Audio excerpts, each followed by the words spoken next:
कहानी एक लड़के चिन्मय की है जो अपनी टीचर तपस्या मैडम की हंसी में, उनकी बातों में, उनके पढ़ाने के अंदाज में अपना सब कुछ भूल बैठा। उसने अपने नोटबुक में लिखा, तपस्या मैडम मेरी प्रेरणा है। पर वो नहीं जानता था, प्रेरणा और प्रलोभन में बस एक बारीक फर्क होता है। एक दिन जब परीक्षा में उसका प्रदर्शन खराब हुआ, तपस्या मैडम ने उसे अपने सीक्रेट बेस ले जाया, जहां आकाश के नीचे उड़ते विमान उसके बालों को छूते जैसे चिंता उड़ जाए। तपस्या बोली, जब मन उदास हो मैं यहां आती हूं, क्योंकि यहां की हवा सच नहीं पूछती। चिन्मय मुस्कुराया, पर उसे क्या पता था कि अगला कदम एक होटल का कमरा होगा। वहां उसे कहा गया, अगर डर लगे तो हम रुक सकते हैं। पर यह वाकई एक जाल था जो धीरे धीरे उसकी मासूमियत को निगल रहा था।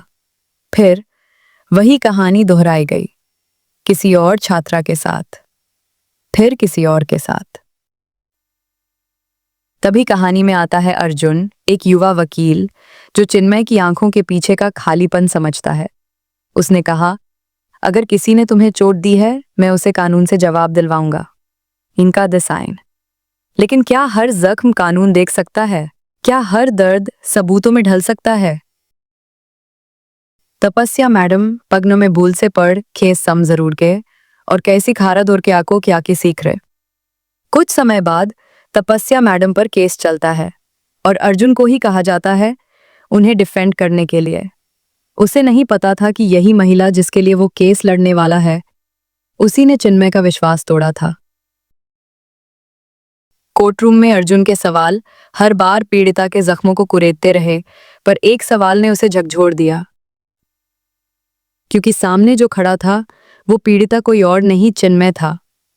उसे समझ आ गया कि वो जिनको निर्दोष समझ रहा था वो एक चेहरा नहीं, बल्कि एक नकाब था।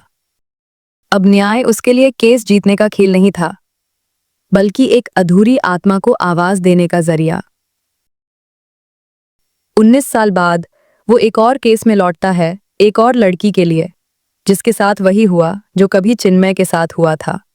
पर अब अर्जुन बदल चुका था। अब वो वकील नहीं, एक इंसान था। आज भी कई तपस्या जैसे चेहरे घूम रहे हैं।